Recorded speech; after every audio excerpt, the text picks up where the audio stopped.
The average law school raised its LSAT median by almost a full 2 points in a single year. Out of roughly 196 law schools in the country, only three of them dropped their LSAT median. Everyone else held steady or went up. And so, if you're thinking of your target score based on last year's numbers, or your school list is based on that, or you think I can get in based on a certain number, I need you to hear this. That number is already old. The bar moved while you were studying, and almost nobody applying right now has actually done the math on what this means.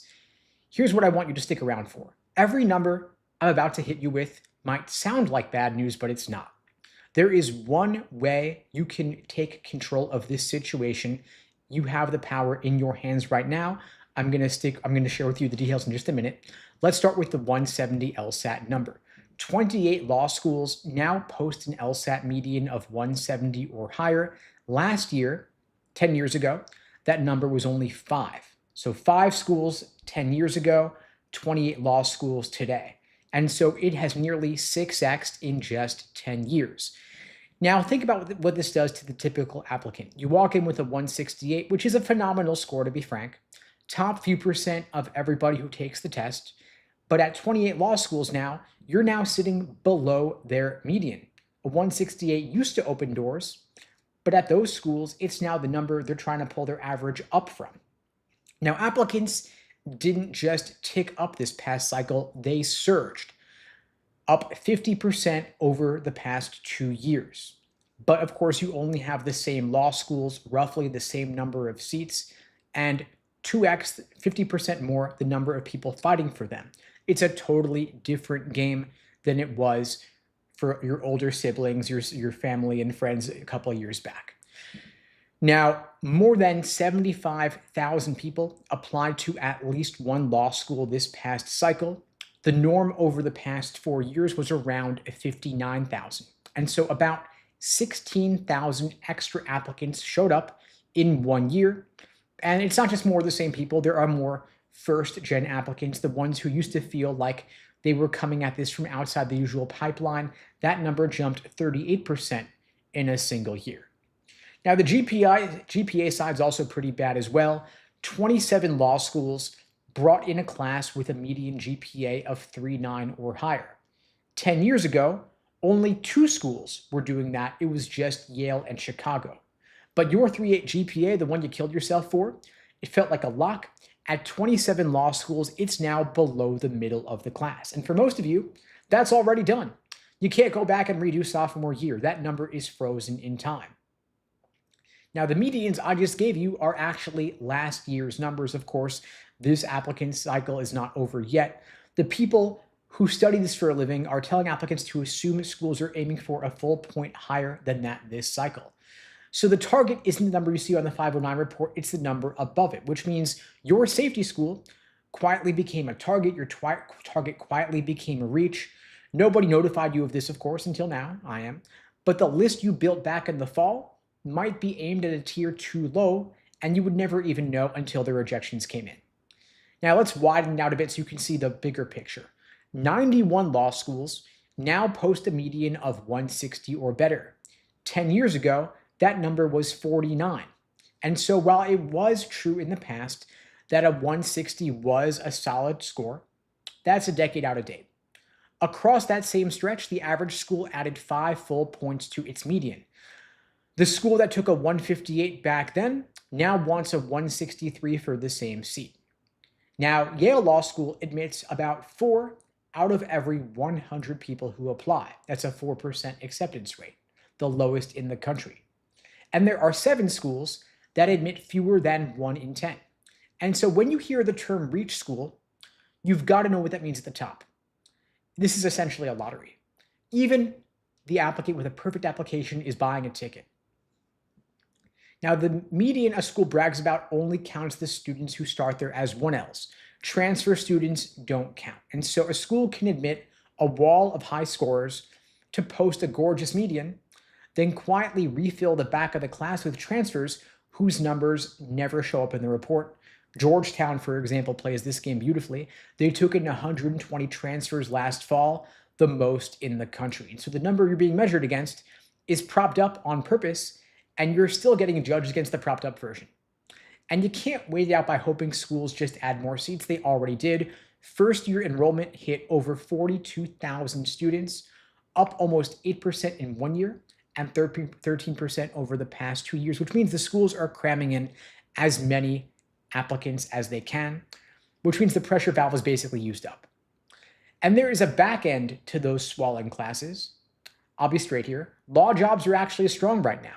The class of 2024 hit a record 93% employed. That is the best in history, and 84% landed jobs that required passing the bar.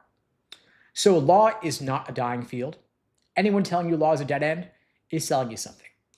But the schools just packed the biggest first-year classes in almost a decade, right as AI starts doing more of the entry-level work new grads used to learn on. So the class starting now, the class of 2028, is the one that gets squeezed if hiring so much as wobbles, because there are simply more graduates walking into the same field. Now let's talk about money, because this is where it turns from stressful to expensive.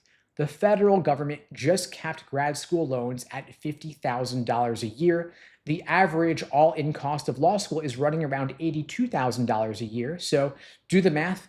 There is a gap of more than $30,000 a year that federal loans no longer cover. Now, you can fill that gap in one of two ways.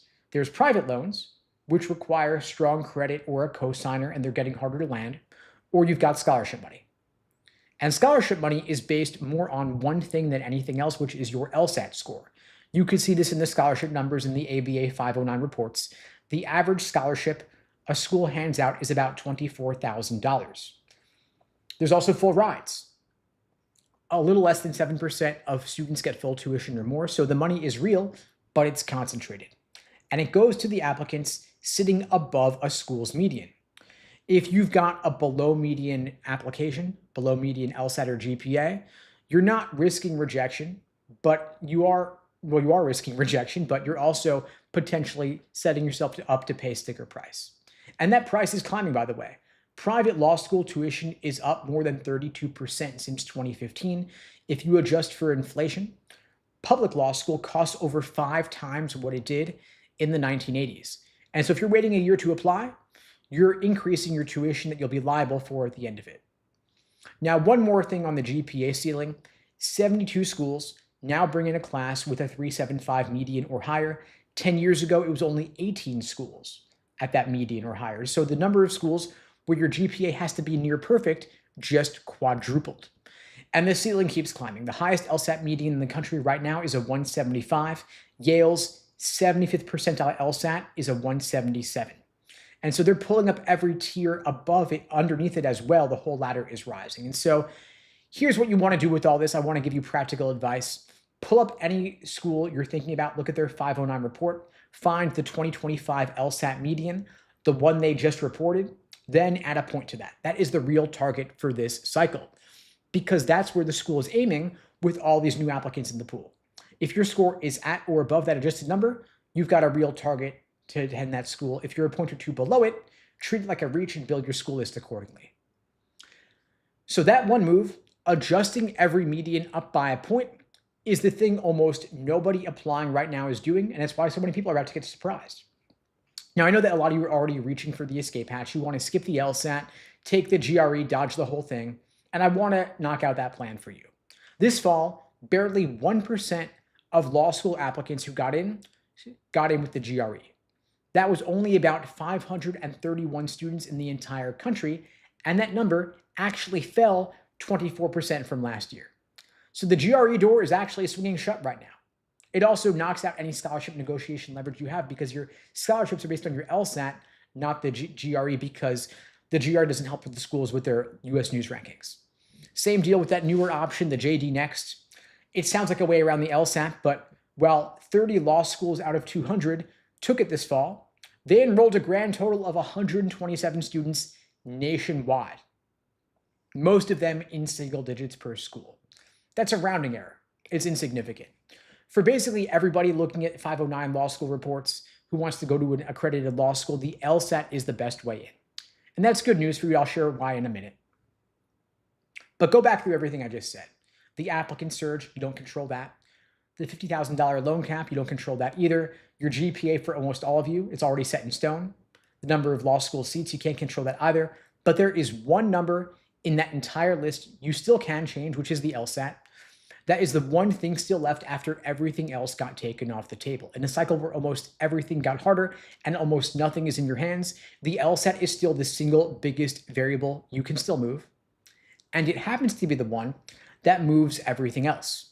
It moves which schools are realistic for you, decides whether you land above or below the median. It moves the scholarship offer that separates graduating with debt versus graduating with no debt. So the same fact that makes this cycle brutal is the thing that hands you the advantage. When the bar is jumping a point a year and everybody else is panicking or aiming lower, the person who actually raises their score walks into a field that just thinned out at the top. Harder for the crowd is easier for you if you prepared. And if you want my help getting into better law schools, getting more scholarship money, I'm happy to help you out. I'm offering free LSAT tutoring for everybody watching this now or later. You can book that free LSAT tutoring lesson with me at unpluggedprep.com/start. The link is below the video on YouTube, pinned in the chat on YouTube, in my bio on TikTok and IG as well.